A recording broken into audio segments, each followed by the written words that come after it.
আমরা চলে আসছি সে আরাফাতের ময়দানে, যেখানে আজ থেকে প্রায় ১,৫০০ বছর পূর্বে নবী রাহমাতুল আলামিন ১০০ লক্ষ সাহাবীদের উপস্থিতিতে ইসলামকে পরিপূর্ণ দানের স্বীকৃতি স্বরূপ সে আরাফাতের ময়দানের জাবালে রহমত নামক পাহাড়ে দাঁড়িয়ে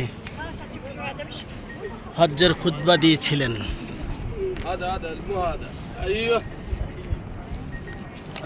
এখনও সারা বিশ্ব থেকে ইসলাম প্রেমিক, কোরআন প্রেমিক, রাসূল সাল্লাল্লাহু আলাইহি ওয়াসাল্লামের প্রেমিকরা দিন রাত ২৪ ঘন্টা এখানে সফর করতে আসেন।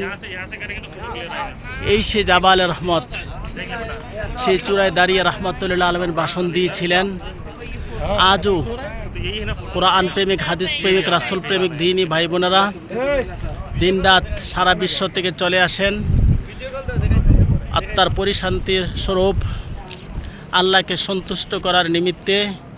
তাহারা এখানে এসে শুকরানা সালাত আদায় করছেন।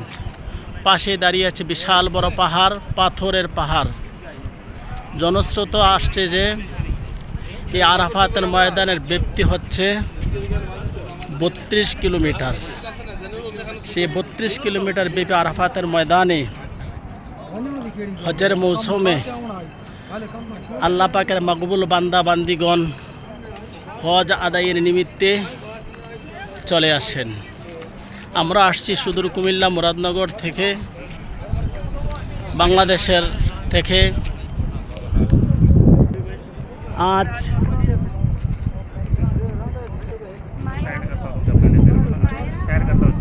১৯ অক্টোবর রবিবার ২০২৫ খ্রিস্টাব্দ। দোয়া চাচ্ছি দেশবাসীর কাছে, বিশ্ববাসীর কাছে, আজ থেকে ধরে কিয়ামত পর্যন্ত যত মুসলমান এখানে আসবে আল্লাহ পাক সকলকে যেন মাফ করে দেন, আল্লাহ সকলকে যেন কল্যাণ দান করেন।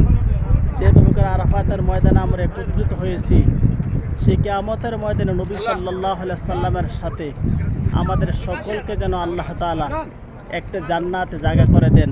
দোয়া করছি নিজের জন্য, সন্তান সন্ততি, পিতা মাতার জন্য, উম্মতে মুহাম্মাদের জন্য। আল্লাহ পাক সকলকে কবুল করুন, সকলকে মাফ করুন। আসসালামু আলাইকুম।